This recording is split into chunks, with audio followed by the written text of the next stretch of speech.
Hi, I'm Joel. We're going to start a series of short videos today, launching from one of my favorite quotes.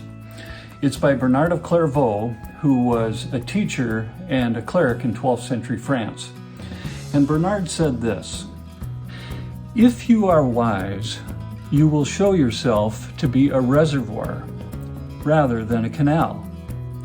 For a canal spreads abroad water as it receives it, but a reservoir waits until it is full before overflowing, and thus communicates, without loss to itself, its superabundant water." In the church at the present day, we have many canals, few reservoirs. Reservoirs and canals are both about water, right? But their purposes are very different.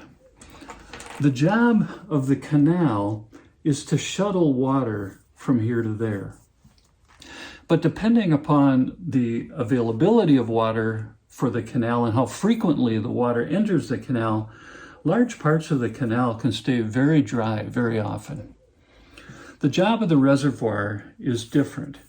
The first job of the reservoir is to be filled from its sources, and then out of its abundance to overflow in a nourishing way to those around it without becoming overly depleted itself.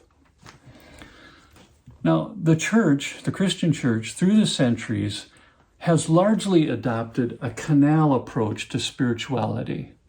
That is, we feel deeply, almost unconsciously, that our primary job as Christians is to shuttle water from here to there for God, to do something for God, to fix something for God, to fix ourselves, to fix people around us, to fix the people in our congregation, to fix the world.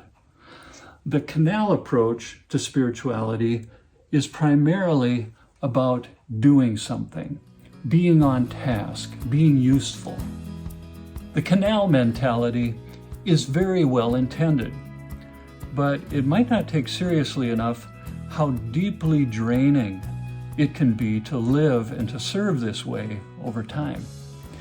Ultimately, reservoirs are life-giving to all those around, but its first focus is to receive from its sources, because in the end, the reservoir and the canal need each other. In this life, you and I are both. We are both reservoirs and canals.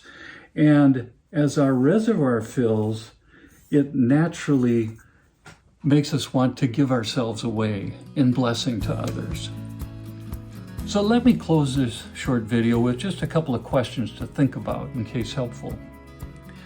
At this time in my life, with all the longings, needs, and demands I feel, what does the image of the canal speak to me? What would I like to say to God about this? And what is God's word to me in return? And what does the image of the reservoir stir in me? What would I like to say to God about this? And what is God's word to me in return? So next time, we'll think about some of the sources that fill our reservoirs.